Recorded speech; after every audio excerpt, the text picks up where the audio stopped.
Hello, everybody. Welcome to Mubariz podcast. This is Hashmat Mubariz, your host. We are so honored to welcome Aziza Akrami, Afghanistan Youth Representative to United Nations for 2025. She's a voice for thousands of Afghan youths whose dreams and struggles often go unheard. From co-founding Empowered Circle, which has supported more than 8,000 women and children in unserved communities, to raising over $500,000 for children and health projects. Her journey is one of resilience, leadership, and hope. With a background in management, innovation, and social entrepreneurship, she carries the stories of Afghan girls, young people, and her own lived experience into the global stages, making sure Afghanistan is not forgotten. There is welcome to Mubari's podcast once again, and we are so happy to have you. Thank you. Thank you, Mubariz John, and thank you for having me in your podcast. It's been a long time that I'm following your work, and I see that incredible young people like you are trying to raise the voices of youth and also the people that are fighting in this way. So I'm very honored to be here. And I also say hi and salam to everyone who's listening to this podcast. We've been waiting for a long time for this conversation, for this Yes. meaningful conversation. Well, let me start my first question here. That often when people see leaders and activists today like you, they forget that behind every achievement there is a childhood full of experiences that shaped them. Afghanistan, as we know, is a place where childhood is rarely simple. As you know better than me, that is marked by war, loss, resilience, poverty, and so much more. And many Afghan children grow up too fast and unfortunately forced to see the things that no child should see. Yet these same struggles often plant the seeds of courage. It will be so interesting for us and for our audience that to take us back to your childhood in Afghanistan and what are some of the memories that shaped your passions for helping others and standing up for women and youth. Thank you for your question. I think, as you mentioned, that being a child or growing up in Afghanistan can be very different than growing up in a country like here and right now in Portugal. I see children have more protection. They have more access to the rights or to the services that they have to have. And we see completely different picture in Afghanistan, especially with upcoming rules that I will go off to one of the story I will share later. And for me personally, I can say that I was very lucky with the family I had, and they were very supportive of me, and they supported my sibling, and they gave me opportunity to be able to study, to complete my education, to have freedom of choice to get work, and also to have a chance to coordinate and work with different people, different genders. We see it's difficult in Afghanistan when, especially if you're a girl, you're not allowed to be very free in terms of interaction with different groups. But I have a very educated father and also a mother that they help me out to be able and have the freedom to choose who I'm talking to or working with. And they're always constantly giving me advices how I can work with people or how I can have interaction with them.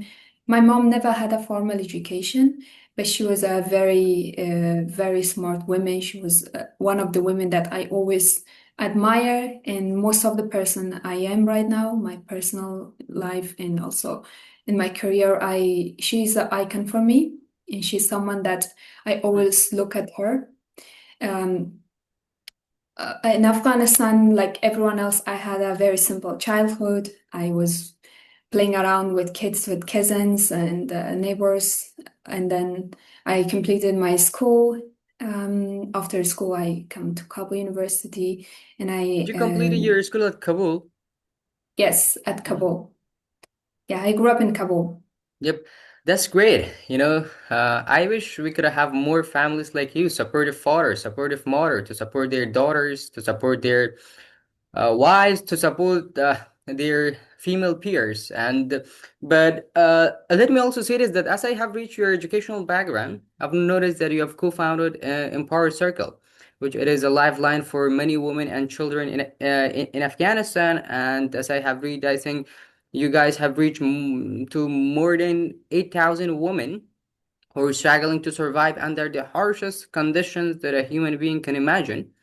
In a country where girls are banned from classrooms and women are excluded from public life, creating such a safe and empowering space is almost creating a light in a complete darkness. And uh, it will be so interesting for us to hear that what inspired you to start Empower Circle, and what are some of the work that you guys doing in this initiative.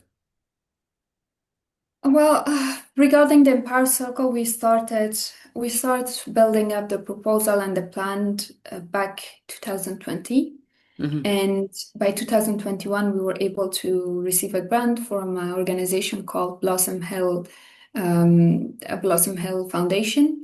And the reason that we started, my older sister, she's a doctor, medical doctor, and when she was working in the field or when she was in hospital, we see people coming from very, very long distance, like from other districts in Kabul, to receive very basic medical services that they have to have access normally. And also, the lack of education they have was really concerning because most of the children, especially in the village and remote areas, they're losing their life not because they don't have access only to health services or they don't have access to medicines, but their mothers, their parents don't have enough education and they don't know when a children is sick or when he or she is facing a simple issue, they don't know how to deal with it.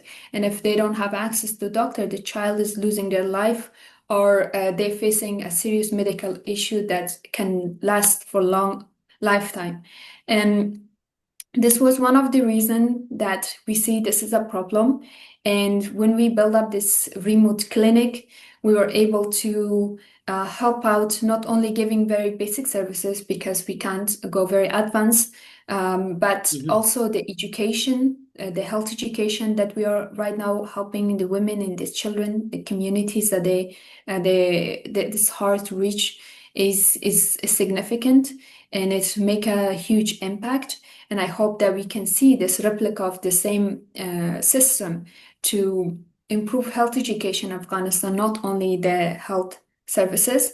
And with the closing of the schools, it is even more tricky because at the school book, we used to receive a little bit foundation, like very basic health information about our bodies, how is the body of a woman or a man, or certain diseases. But right now, we also don't have that, especially for women. And women are in charge of, for example, families usually they bring in children and if they don't have these basic knowledges, it is a threat to the life Hmm. of her mother and also to the children. Yep. Coming on your recent responsibility, selected as a Afghan youth representative to United Nations. When most people imagine the United Nations, they see building full of leaders in suits, speaking big words and making speeches. But I'm sure that, behind these speeches, there are real lives and real struggles waiting to be heard. Uh, for Afghanistan, youth especially feel silence because we know this, that their dreams are cut short before even they can begin. And in many ways, you're carrying the unheard voices of millions of young Afghans who cannot be in that room. And that responsibility is huge. I completely understand it. Uh, you know, uh, it is so interesting to hear that when you walk into the United Nations Hall, what voices and stories do you feel that you're carrying with yourself?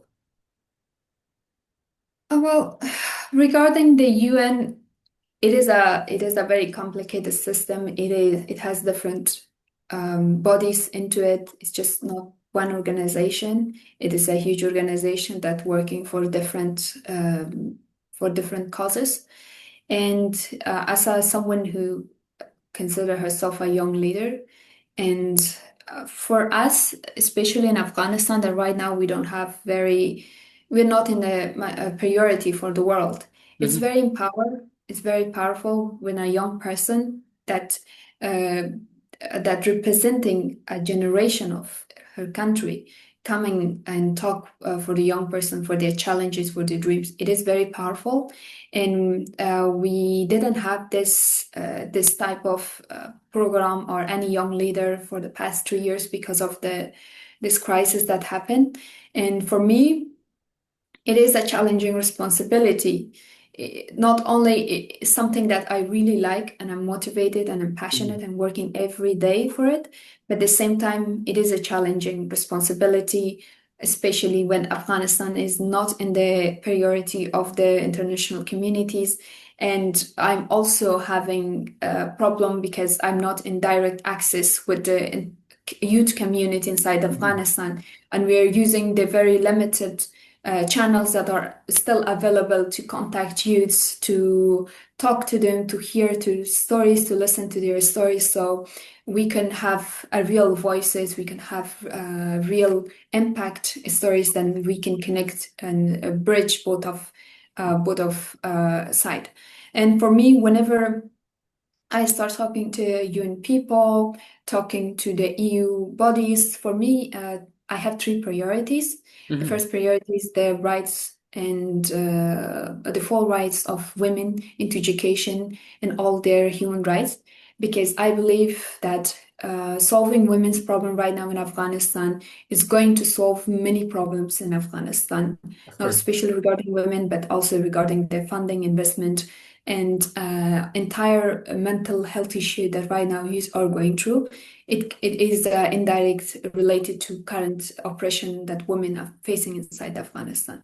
My second priority is that young people should not be victims of the current political crisis, and we should not be excluded from opportunities and investments because there is a political crisis and there's different interest of the countries in the country, and because people at the end of the day are facing a double sword age. One side is government that oppressing and bringing rules that very difficult for people, and the other side, international communities are cutting funding opportunities, and Afghanistan become invisible day by day. So we people are should not be the reason that we have to be sacrificed for this crisis. And my last priority is that we have to have a seat on each table that talk about our future, talk about uh,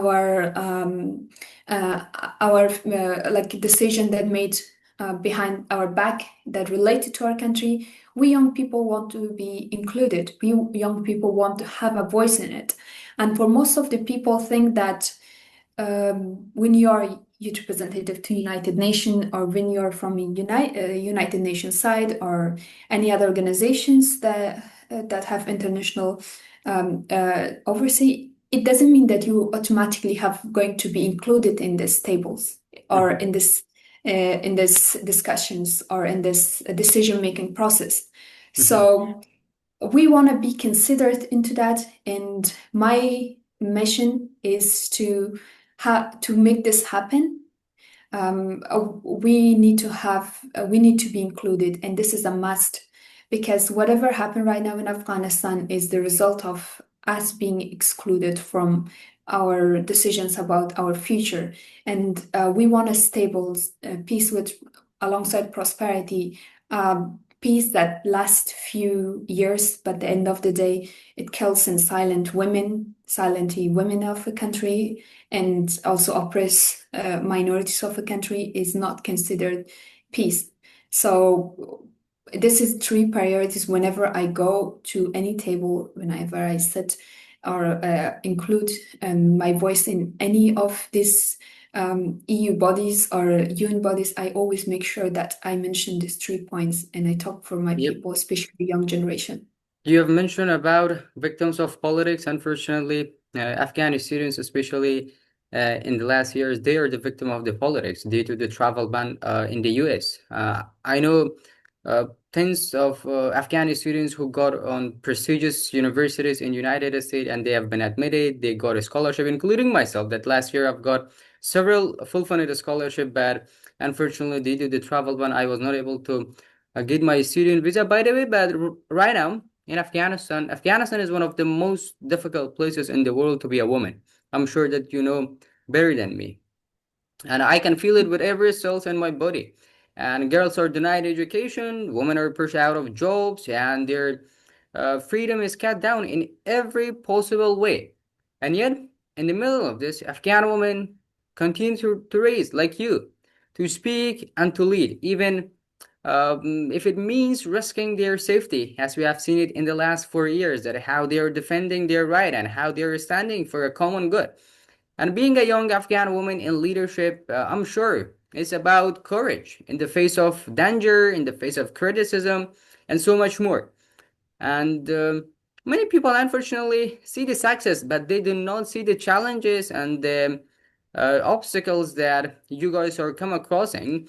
As a young Afghan woman in leadership, what are some challenges that you face, and how do you find the strength to keep going and keep pushing? Um, Thank you for your question. Regarding what you said, that it is definitely obstacle when it comes to when you are a woman and you want to be raised in a position of leadership, especially in Afghanistan, with that is deeply patriarchal society. Uh, s- we haven't have so many successful example of women in leadership, or we give don't didn't give them a space enough so they can grow. And if we see a women leader, she made a single mistake, it was not acceptable, while there was hundreds of men that completely drowned the country, and people are still supporting them. So there's a bit of challenge. And I have done last month a survey. We received over hundreds stories, testimonies, and responses. And for this survey, 52% were women, 48% of participants were men, for my podcast called Friday Talks. Oh, And at the end of the survey, what we receiving was very interesting result. When I was analyzing the stories of women mostly focused on the lack of education, the bans on the lack of opportunity, given access to opportunities, and also at the end of the day get a resilience through continue to study, to continue advocate for their right. For the men, it was the other side, their lack of opportunity, unemployment, refugee struggles, and hopelessness was something that in every single story that I was reading from our male participant, most of the stories mentioned this, because it shows that the current crisis of Afghanistan is not only a women's crisis. At the end of the day, it's also affecting men. Men are also under a huge pressure, economic pressure, and lack of opportunities that take over to them also. And for me personally, uh, being a woman, a female, and I've been leading my community in a very different way, like having this initiative or working with many fundraisers and working with many people from a very long time. It's been 6 years for now. It is mix of both. Majority, many people are supporting my work. They are happy because I'm taking over this role, and uh, I can go to the my community, being more transparent with people and understanding what are they going through. But at the same time, there are many people that they don't see this something that they can trust, or something they can at the end of the day believe that they have to follow some women in the position of leadership. But I hope that with my work, and when I'm bringing my impact and my presence, that at the end of the day, they can also see that yes, you can trust the women if you give them space, and if you also give them support. I think sometimes we need to change, because we have had this hundreds of example of men that bring nothing but a crisis in Afghanistan. If we yep. gave for some female leader a space, maybe she can see through in their community pain, and work more transparent and work with more empathy. Yes, of course. In our own history, in the history of Afghanistan, if we read, we have thousands of Afghan women champions, Afghan women heroes. And to be honest, we are proud of you guys. Afghan males are proud of you guys. But there is also another fact that when we hear about activists, we often hear about their victories, their awards, or their speeches. But rarely do we hear about the sacrifices they make, and the sleepless nights, and the separation from the loved ones. Uh, we would like to hear from you as a young activist, as a young woman. Uh, what has been the most difficult personal sacrifice you made in this journey as a young activist and as a young leader? Um, I do have had, like everyone else, we have to make some sacrifices. For example, when I left the country, I know maybe I will not be able to ever go back, and I have to continue my way. And I left my loved ones, and I left behind the life I built up for myself for a very, very long time. Hmm. Like I spent 23 years in my country, and I have to leave everything behind my back. It was the most difficult thing I have done.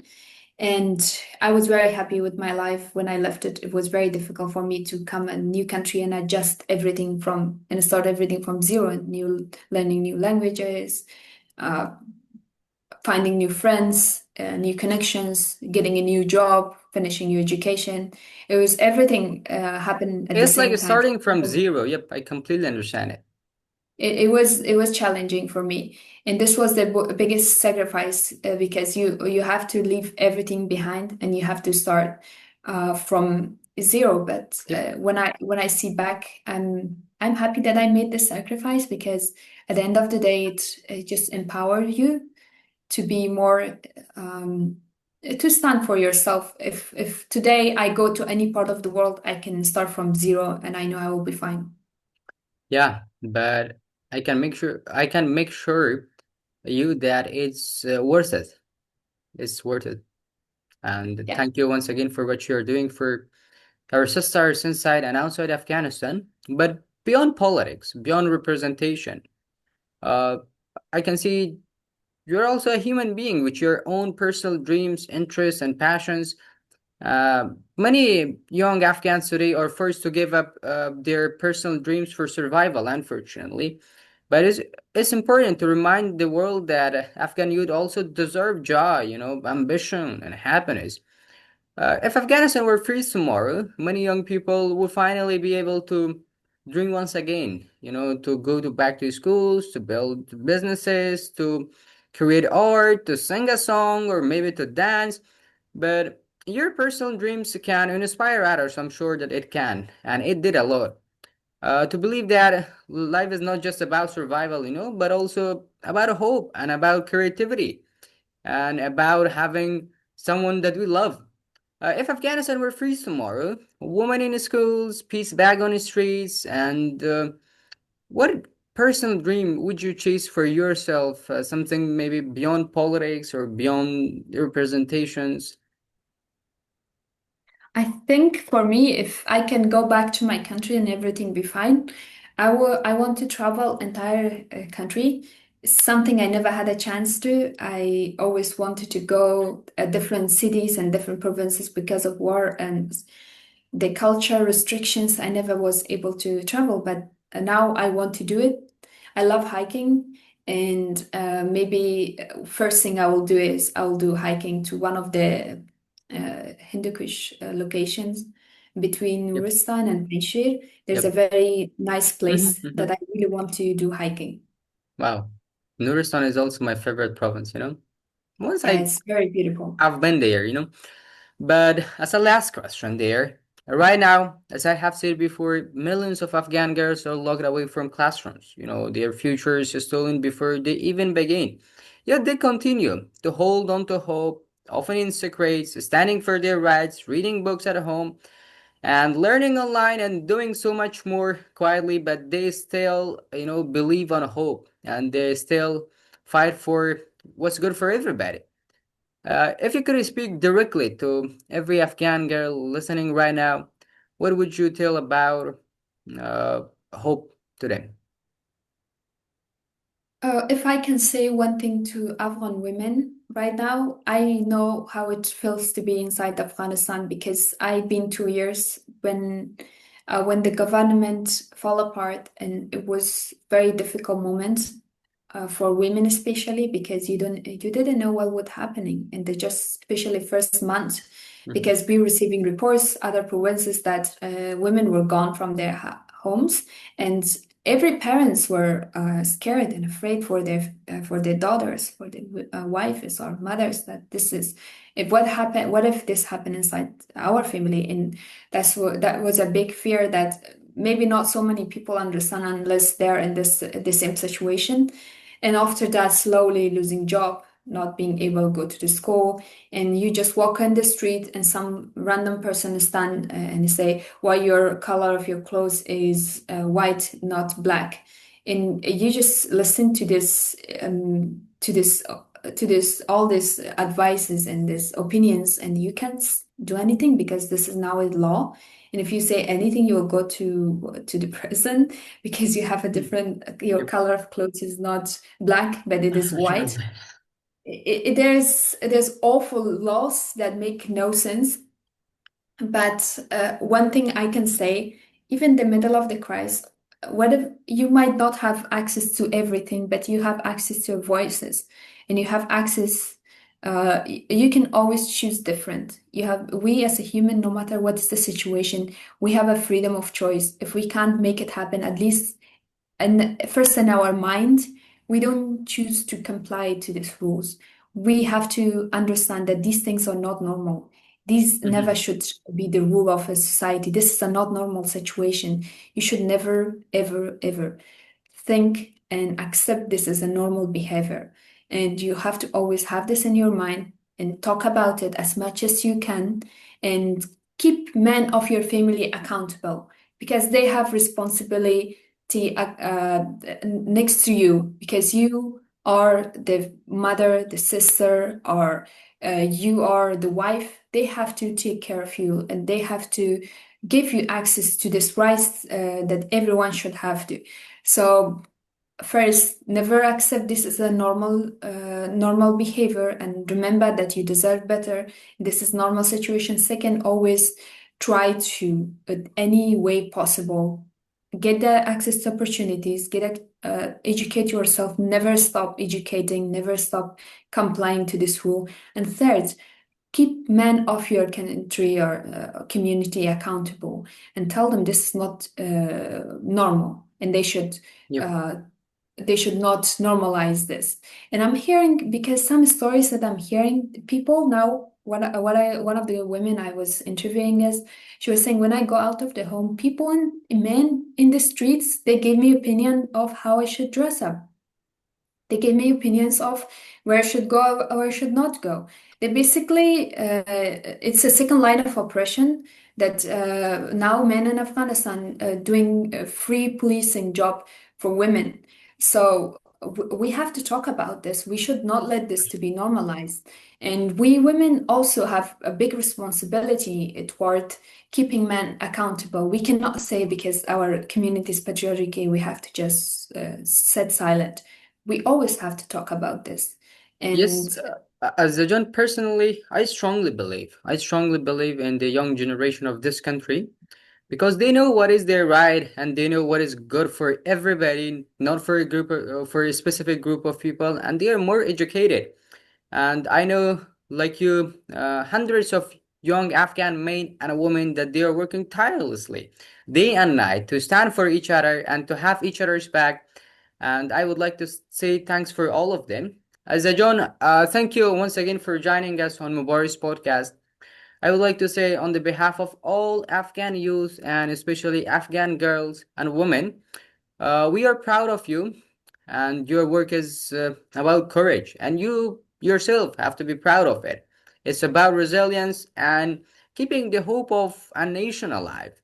I'm sure that you're a symbol of hope for thousands of Afghan girls who are living inside Afghanistan, and we thank you for everything, for the carrying the voice of Afghanistan to the world, and we wish you the strength in the journey ahead. Thank you once again for joining us there. So happy to have this conversation with you. Thank you, Hashmat, and thank you for very much for giving me this opportunity to speak in this amazing podcast. The very last thing I want to share as a message to young people, my generation, and I understand every single of you how much of struggles you're going through, being young and having all this potential. At the end of the day, you can't use any of it, and you know that there's no opportunity or there's a certain laws that tell you, what you should do and you should not do. But if we all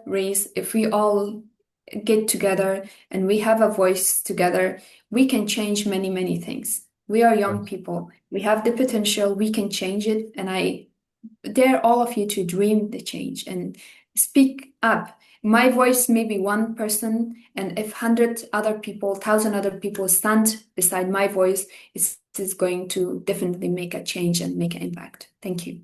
And don't forget that we, as Afghan men, we have your backs, guys. And don't forget this. Thank you once again for joining us. Thank you. Thank you, Ashmat John. Thank you very much. Have a good night. Have a good night, everyone.